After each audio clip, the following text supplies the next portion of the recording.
Hey, I'm Rachel Baribeau. This is SUNDAYSoul, where I bring on really neat, interesting people to go behind the curtain, to pull back the curtain, if you will, to talk about soul, faith, love, work, all of those things. And today I am thrilled to bring on my friend Mac Powell. I've known him for many years. We got to know each other because he's a huge Alabama fan. And Roll Tide. yes, and he was on my radio show when I was in Birmingham, Alabama, Grammy Award winner, Dove Award winner, former lead singer of the international Christian rock band Third Day, now Mac Powell and the Family Reunion. Just absolutely amazing. Welcome, Mac. How are you? I am great, Rachel. Thanks so much for having me. And in your introduction, you said you like to have on the show neat and interesting people. So I'm like, okay, she's got me. Is there another guest we're waiting on? That's one of the things I love about you. Like you never, is it Clinton, Alabama you were from? Is that where you're from? Clanton, yeah, Clanton. You have never lost your sense of like being just a down home, regular, nicest guy. Like, listen, I'm going to be as nice as I can. There are people in the music industry and there are people in the sports industry, which my mama used to say, don't get too big for your britches, right? There are people that maybe the fame has gotten to them a little bit, but Mac, that is not you in the least. You seem like you would be the same that you were 25 years ago as you are today. Very, very humble. I think, yeah, well, there's two things. I think I am the same that I was 25 years ago because um, it's funny. I was texting a friend the other day and we were talking about our kids and maturity levels. And I said, all right, well, listen, we were kind of asking ourselves, why do our kids make these dumb decisions? And I said, well, let's pretend like we're much more mature than we were 20, 25 years ago, which we're not. I'm pretty much the same guy. So good or bad, I'd like to think I've matured a little bit since Yeah. then, but I think I'm pretty much the same. But I think there's good and bad in that. And I think I've honestly been able to, for the most part, remain humble because the success that we had as a band went so far beyond. I told some friends the other day, I said, if we had won a Grammy and maybe sold 1 million records and had a couple number one hits and that was it, I would be much more of a prideful man than I am now. Because it's gone way, way, way beyond that, Mhm. I realized this was not something I could do on my own. So that's humbling, and also just being a husband and a father is very humbling as well.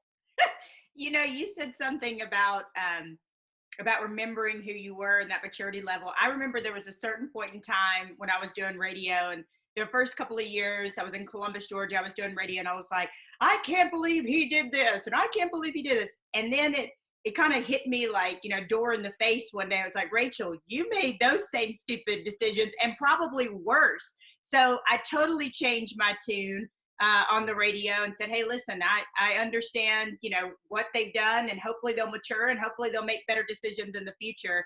What I try to do as a human being and as a believer as well, every single day I have to remind myself not to be judgmental and Mhm. to try to say, I don't know where that person's walking. I don't know where they've been. I don't know what they've seen.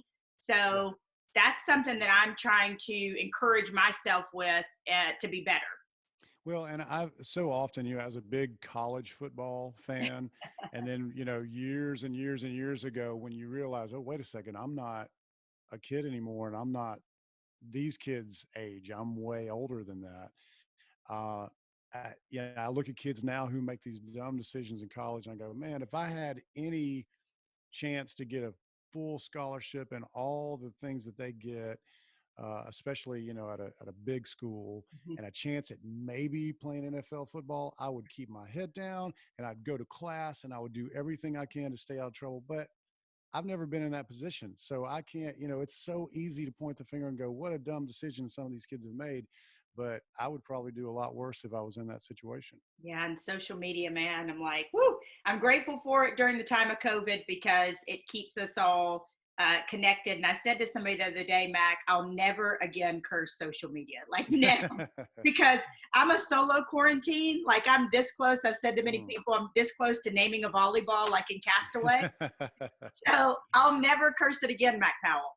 Yeah, yeah, we're very fortunate, and I think about people like yourself so often that are having to be alone, and there's that whole thing. Another thing with social media, as I'm going through Instagram and through Twitter, so often so many people are saying how bored they are, and I'm like, I have no idea how you're bored because I've got 5 kids, just doing school. I'm doing school not all day, but it's basically from about 8 o'clock until about 3 o'clock. We're doing school all day with our younger ones. Of course, the older ones, they can do it on their own, but it's challenging to everybody in different ways. I think there are times when I wish I were like you and I was by myself, but then there's times where I'm so thankful that I've got a family around me, that Yes. I can have meals with and go outside and play and stuff like that. So it is a time unlike any other. And, it's definitely not been a time like this in our lifetimes, Mm-mm.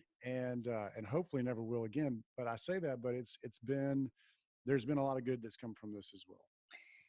Let me ask you about this. You mentioned your family, and you were very open about what your wife Amy went through and medical ordeal recently. And I think we're a lot alike in this sense. You opened that up. You were open about it, and I'm betting it was the reason why I'm open about a lot of the things that I go through, because I need my community. I need prayer. I believe in the redemptive power of prayer. It changes things, right? Yeah. I'm Well, curious about tell us about Amy, first of all, how she is, Mac. And she's doing great. And for the people who don't know, who are watching and listening, she, at the Saturday after this past Thanksgiving at the end of 2019, it was a few days, the Saturday after Thanksgiving, she had a brain aneurysm just out of the blue. There were no signs up to that point, no headaches or anything like that. We had no idea something like this was going to happen. And if for people who don't know what a brain aneurysm is, which is I didn't, we were at the emergency room and the doctor says she's had a brain aneurysm. I'm like, cool, looking up on my phone, what's that? And it's basically like if your blood vessels are like hoses, like a garden hose, when a hose gets a little bit older and has been working for a long time, it gets a bubble in it. And okay, when that bubble is the aneurysm. And so once it's okay to have an aneurysm, that weak part of your vein, but when it's burst, that's the problem. Then it, of course, gets blood on your brain. And so she went through that. And one day you and I can sit down, I'll tell you the whole story one day, but it's just a miracle that she's just doing great. She's got no long-term physical or mental deficiencies. I mean, it just seems like you would never know that she had it. And back to your question, I feel like I'm a very much of a community people person. And however, it's so interesting. Nothing like this has ever happened to us before. So when this happened, I did the opposite of what you would think. And Amy did actually. She's not necessarily, she's a very introverted person. Even though she's a sweet, kind person, she's very introverted. I'm extroverted. And so when this happened, I kind of switched roles with her and I kind of shut down and I didn't want to talk to anybody. I didn't want anybody. I called, people were texting and calling, and my mom, I was like, do not come to the hospital. Normally I'd be like, everybody come on over. But there, for some reason, I don't know why, I just kind of shut down in the sense of like, I just want our family to be here. I don't want anybody else coming in. And when she was in the emergency room and the doctor kind of went through everything and explained to us what was happening, she was about to be wheeled in. He said, it's going to be at about an hour, a little less than an hour. And Amy said, hey, put this on Instagram, on Twitter, on Facebook, so that people will be praying. And I right away went, I don't know if I'm going to do that. And I just didn't want to turn it into a thing. I didn't want it to be a publicity thing. And I definitely wanted people to pray, but I just didn't want it to turn into everybody patting me on the back, right. and getting in touch with me. So I didn't do it. And then 30 minutes into that hour procedure that she was having, I was sitting there thinking, man, what if, I she asked me to do this, and if something happens to her and I didn't do what she asked me to do, I'm going to feel awful. So I did. About halfway through it, I put it on Instagram. Now, of course, right away, my phone was like, bzz, bzz, bzz, bzz, Yeah. and I was so mad going, I knew this was going to happen. This is why I didn't want to do this. And yet I'm so thankful. At the time, it was really hard. I didn't want to deal with it. But I'm so thankful now because so many people were praying and continue to pray and still continuing to pray for her healing. And I can't thank people enough for that, because a third of the people that go through this die. A Mm. third of the people have long-term effects, and a third of the people just seem to be fine. And she just happens to be, because of God's grace and a lot of people praying, one of those people that's doing really well. Mac, we talk about the movement, and I'm changing the narrative. I know you're very familiar, as we've known each other for a good number of years now. We talk about using your pain for purpose. I'm curious what you learned about yourself, faith, your wife, Mm-hmm. love, life. What did you learn about from that pain, from that ordeal? That's a great question. I mean, we learned a lot. I think for me personally, I learned that I need my wife pretty bad. And just, not really even having those thoughts sometimes of before this about what am I going to do if she's not here, and then all of a sudden you have to think about those things and realize just how, forgive me for the language, but how screwed I am if Yeah. she's not here. And I don't know, that it kind of, even though I knew that, it really brought that to the forefront of my heart and my mind of how much I need her, of how much of a helpmate she is to me and for our family. And thankfully, um, my faith and our faith Mhm. really helped get us through it, because I honestly, Rachel, there were times when I cried and times when I might have broke down for a few seconds, no Mhm. doubt, but Mhm. it was few and far between. It was, for the most part, and I think it's one part of that was because of all the prayer, and one part was because of the doctors and nurses and how they handled themselves. I just wasn't worried about it. I really wasn't. I just felt like I knew she was going to pull through. Mhm. I didn't There were those thoughts, as I said, those thoughts of, okay, what am I going to do if she doesn't? But for the most part, I didn't think that was going to happen. I thought she was going to be fine, and she has been. So I think my faith was a huge part of that, just knowing that it was going to work out. All right. You are also a huge proponent. You have adopted children of Mhm. adoption, and we've talked about this before. I'm adopted by my dad. It gave him the opportunity to have a child. He never had any biological children. He was my daddy cakes, red hair and freckles. He was everything to me. Gave me a last name and a life, and all of Mhm. those things. I'm curious about your love, your joy, your desire to adopt. Yeah, Amy and I, we dated in high school, and when you start getting serious enough in dating, and after, for us, it was after a couple of years, and we knew that more than likely we were going to get married, you start having those questions about children and family and all those things. And we always knew we wanted a lot of children, and we worked in an after school program for a couple of years together, taking care of little 5-year olds and 6-year olds, and she actually worked with babies for a while. And the great thing about this church and this after school program is that there was a broad, just rainbow color of kids there, from different backgrounds and different color skins and different languages even being spoken. And that to us was just a small glimpse of heaven. And it really was. It took us a few years. Once we got married, we had some biological children, and we got to a place where we had remembered talking about adoption and how beautiful our family would be if we had those different color skins and those Mm. different backgrounds in it, and that's just a small glimpse of what heaven will be like. And so, after we had our third child, and Amy had our second and third child back to back. I mean, it was 18 months of being Okay. pregnant. And after that, she said, "You know what? I don't mind us having more kids, but I'm not going to have the kids." And that just got us to a point where we really, well, remember when we talked about adoption when we were in college and dating. And so, um, and that's a whole roller coaster process too. And for everybody, it's a different thing. For us, we would go through a few months where she was like all gung ho, ready to go, and I wasn't. And then we would flip, and I was ready to adopt, and she's like, "Well, let's slow down. I don't know." And then it was just when we got on the same page, it took a little while, a year or so. And once we did and started going through the process, um, there's just like having a biological child. There's some negative and bad things that come with it, but the joy and the love that we have from those two children, well, for our whole family, not just for us, but for their siblings, is an incredible thing. I love it too that you have different color skin in your family, right? Like I love Hmm. that you talked about that's what you think heaven, what we know heaven's going to be like, Right. right? Right. And Absolutely. to me that touches me to no end, Mac, because love is love, and people, that's what we need more of in this world.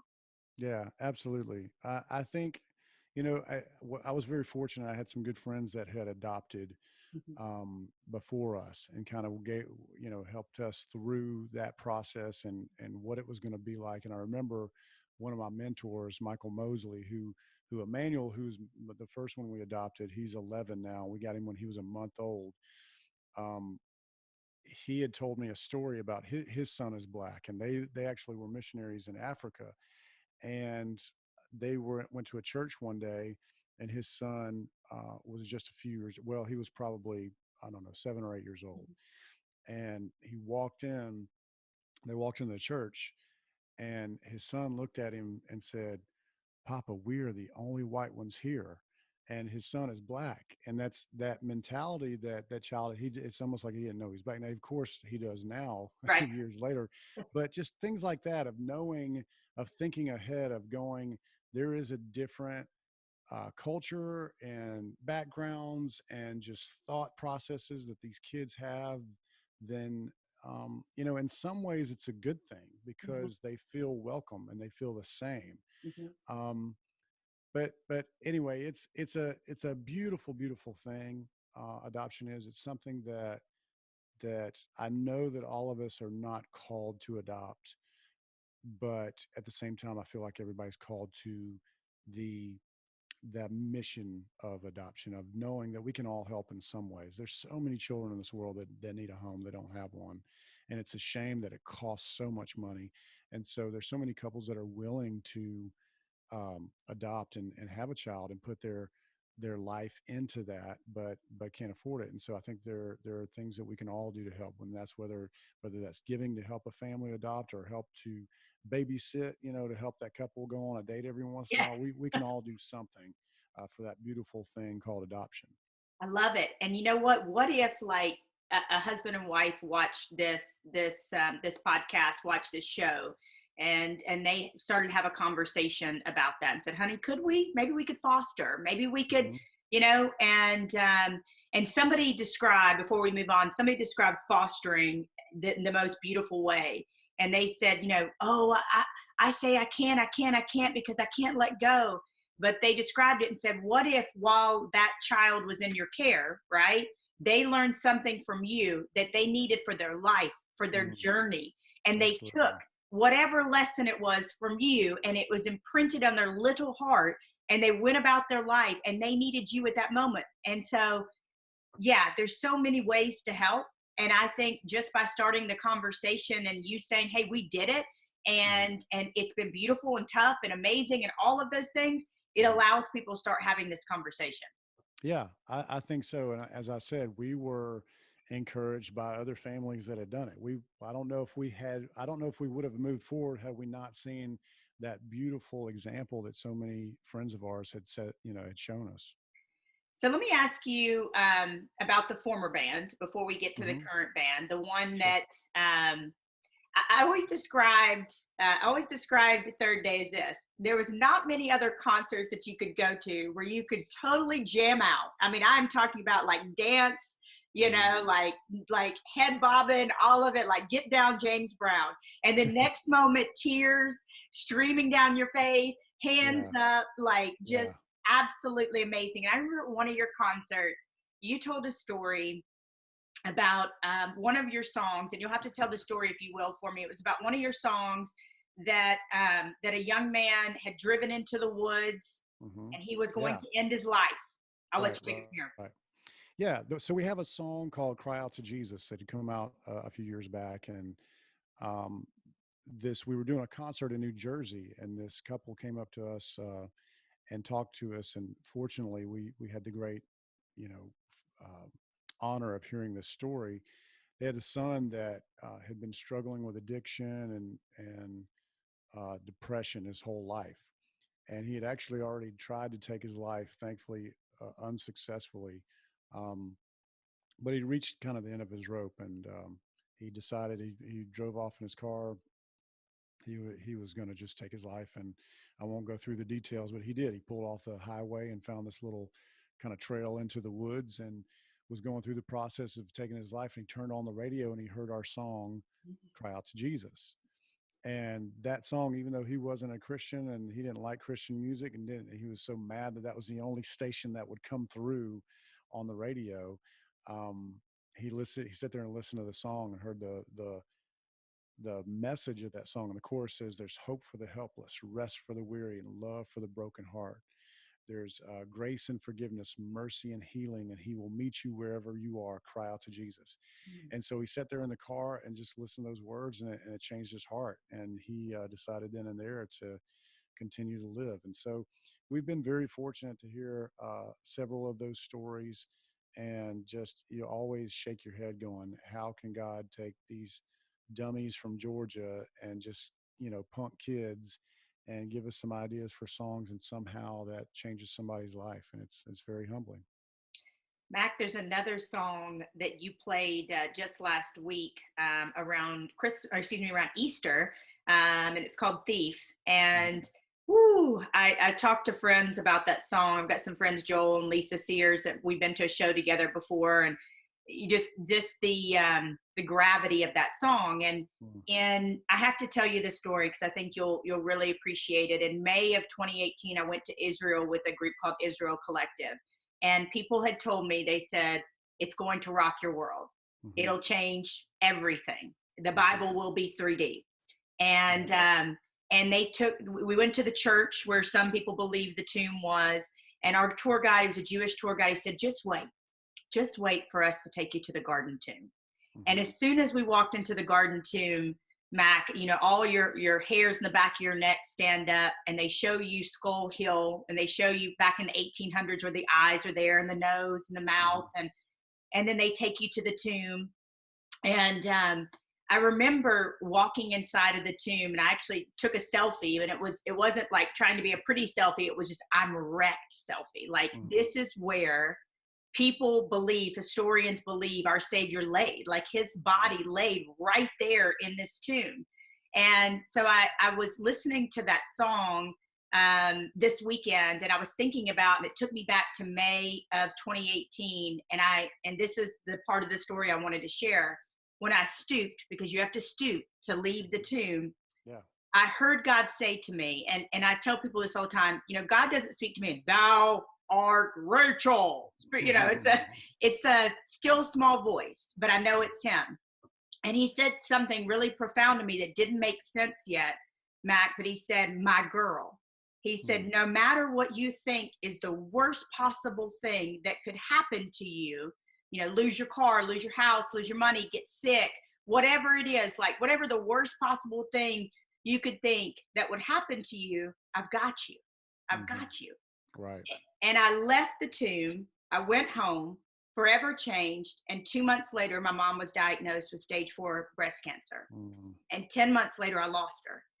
And I share this story to share that God, our Father, our Abba Father, was trying to tell me, he was giving me a heads up, if you will, that my world was about to be wrecked. Right. And that he had me, and that he was not going to let go. And that's my thief story. That's my garden tomb story. I'd love to hear yours. Well, I tell you, thank you for sharing that. I've had the great fortune of being there twice in Israel. I went in 18 and 19, and it kind of, I've told people it's not, it sounds really bad, like I'm discouraging someone to go, but it's not a fun trip. It's not like hanging out at the beach, and it's very, and yet it's still amazing. I mean, just that, God's country, God's land, his chosen people, and to be there and to walk. I was thinking about the other day, I was reading from the book of Mark, and it talked about a place that Jesus had gone to in Caesarea Philippi. I was like, oh, we were there. We went there, and it's that's how, so interesting how you say that it brings the Bible into 3D, because it really does. And there are so many things walking in Israel, being at the Garden Tomb, being in so many places where, it just opens up your eyes and your heart to that message and to the Bible story. And for me, it started in a little church in a little town of Clanton, Alabama. I told you I'm from Clanton, but that's not completely true. I'm from like 20 minutes out. Clanton was the big town, 7,000 people. I lived on a dirt road 20 minutes outside of Clanton, and but I went to this little church, the kind of church that's just packed out on Christmas. It's 100 people. Yeah. And my dad grew up going to that church, and my grandparents went there, and out in the cemetery that's across the street, like half of the Powell family's buried there. Mm-hmm. And so it was the foundation of the faith of the Powells. Mm-hmm. And going there as a little kid, my mama dragged. In fact, I'm writing a song now. The first verse goes, "Mama used to drag us to church every Sunday," and said I did not want to ever go, but she made me, and I started singing in church and singing those songs, even though sometimes I had no idea what I was singing about. Those little seeds that were planted in my heart. I gave my life to Jesus when I was little, probably 8 or 9 years old, and I believe that it was true when I did that. But I just kind of kept on holding on to everything, not completely letting go. And finally, when I was a senior in high school, I had all these questions that people. When my son is about to graduate, Mm-hmm. unfortunately, he doesn't get to have a graduation ceremony because of what's going on now. But all those questions that are in your head as a senior, going, man, what am I going to do? Am I going to go to college? Am I going to join the military? Am I going to get a real job? And all those questions really brought me back to my faith, because I needed answers and I knew I couldn't find it in my own. And I had to start searching the Bible and start searching for God through prayer. And those were kind of two of my foundational things about faith in my life. Mm-hmm. Can you imagine being the thief on the cross and you've done nothing right? I mean, just the other night, Mac, I rewatched The Passion of the Christ. Yeah, we did too. Like, just I needed that. I needed to be Hmm. brought to my knees, and Yeah. I can't imagine being that thief. And as you talk about in the song, that Hmm. that you will be with me, right? You will be with Hmm. me on this day. Yeah, And in paradise, right? can you? I mean, what does that do to you?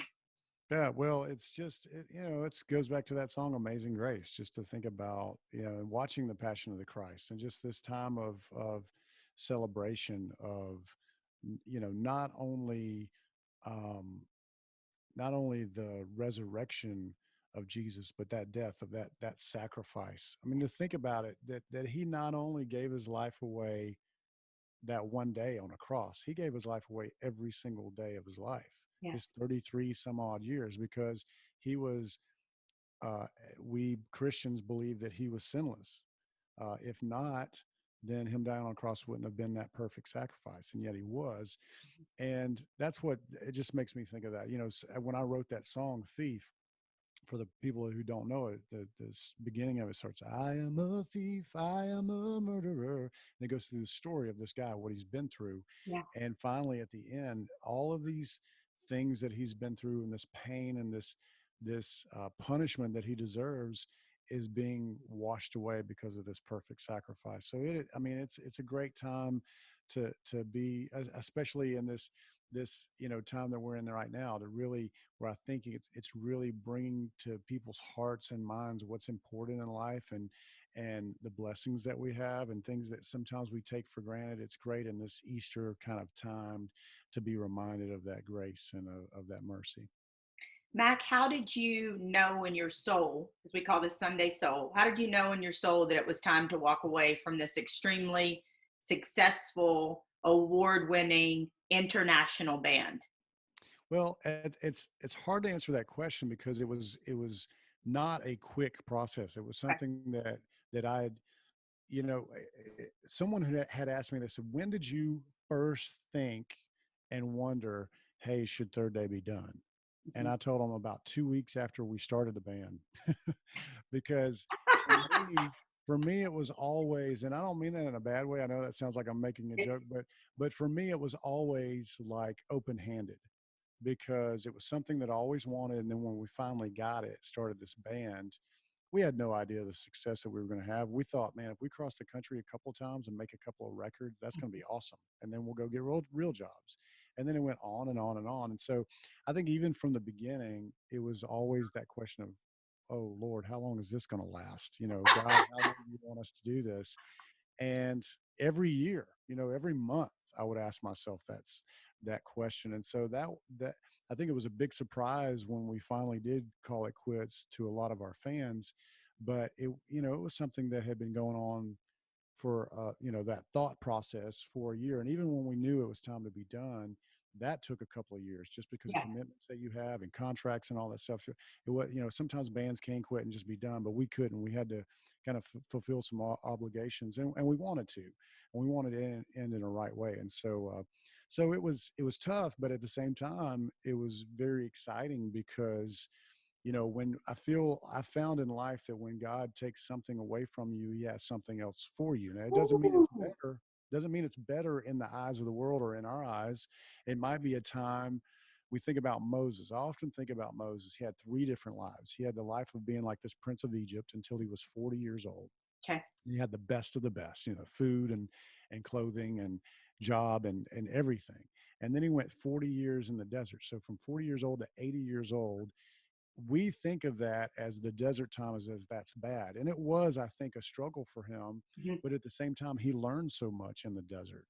He learned what he needed to know later on when God was going to call him. And then he met his wife and he had his kids and became a family man, and he had a new career.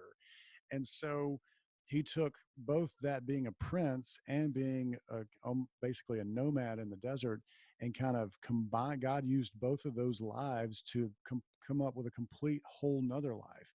Yeah. And so I was excited to know that when Third Day was done, it doesn't mean that I'm done. It means that there's something else God has for me. Now, I've been for the past 4 years or so, really a little bit less, but about 4 years, because a lot of people don't know this. When we ended Third Day, when Mhm. we had our farewell tour, we had not actually done a tour for 18 months, close to 2 years before that. Okay. So coming up this June will be almost 4 years besides that 1 month of touring that we did for our farewell tour that we had not done any shows. Mhm. And so in that time, I've been doing these little, uh, little clubs and these little bars across the U.S. with my band, and just getting in Yep. a van and trailer and starting over and going and playing some country music and trying to reach out to people who, normally wouldn't come to a Christian concert, and hopefully love and encourage some people and still bring our faith, but just in a different way than we did with Third Day. And so it's been a blast being able to do that. But I really do, Rachel, I have the best of both worlds. I get to continue to sing in churches and sing those great songs of Third Day,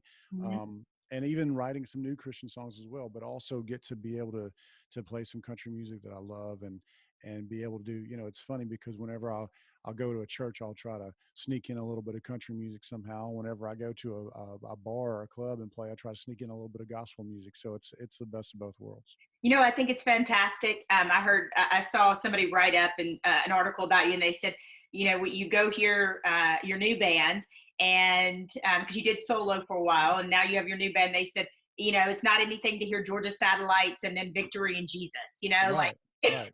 and I think that's fantastic. My grandmother was a bartender for 50, 60 years, Oh, and wow. Mac, she was the only, reflection of God a lot of people saw behind the bar, and she Right. loved the Lord, and she Yeah, didn't go to absolutely. church, but she loved the Lord. And Yeah. so what if in the bar people find what they need in you as a reflection of Christ? Right. And I think, just your grandmother, I think she probably poured some, love and encouragement into so many people. And that's what we try to do. And so whether we're playing in a little club or if I'm playing in a church, that doesn't really change. Maybe the music changes a little bit, but overall, that mission is the same.